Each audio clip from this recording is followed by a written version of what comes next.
2022 থেকে 2026 4 বছরে ব্রাজিল দল বদলে গেছে সর্বাঙ্গে। গোলবারের জায়গাটায় এক দুজন না, পা পড়েছে অন্তত 10 জনের। আর এটাই যেন চিন্তার জায়গা। তবে দলটা যখন ব্রাজিল, তখন বিকল্পটা তো রেডি থাকারই কথা। অ্যালিসন বেকার থাকলে আর কাকে লাগে, এই কথাটার ভরটা কমে গেছে। ইনজুরি আর অফ ফর্ম জেকে ধরেছে ওকে।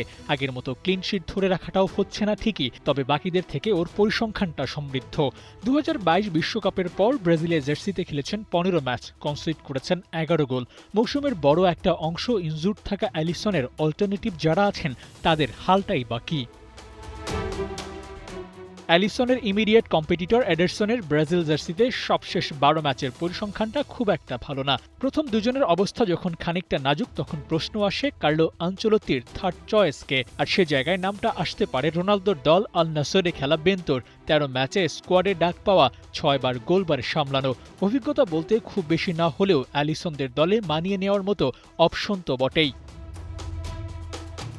তবে ব্রাজিল তো আর মোটে 3 জনকেই শর্টলিস্ট করবে না, হাতে অপশনটা আরও থাকবে। আর সে জায়গায় সবচেয়ে আলোচিত নাম হুগো সোজা। পেনাল্টি ঠেকানোয় ভালো নাম আছে হুগোর। ক্লাবের 30 ম্যাচে ক্লিন শিট রেখেছেন 5টি। কোরিয়ান্থিয়াস থেকে উঠে আসা সোজা হতে পারেন অ্যালিসন বেকার এডারসনদের সবচেয়ে বড় ব্যাকআপ। এর আগে ব্রাজিলের জার্সিতে অভিষেকটাও সেরে নিয়েছেন, তাই নতুন বলে পিছিয়ে রাখার সুযোগটাও নাই। বেন্তো জন সোজাদের দিকে তাকাতে হবে না যদি অ্যালিসন আর এডারসন সুস্থ থাকেন। আর যদি ওদেরকে সেরা ফর্মে না পাওয়া যায়, তাহলে কার্লো আনচেলত্তিকে পড়তে হবে ঝামেলায়। সেন্টার ব্যাক এডেন মিলিতাওকেও পাওয়া যাচ্ছে না। রক্ষণভাগ কিছুটা দুর্বলই হয়ে পড়তে পারে বিশ্বকাপে।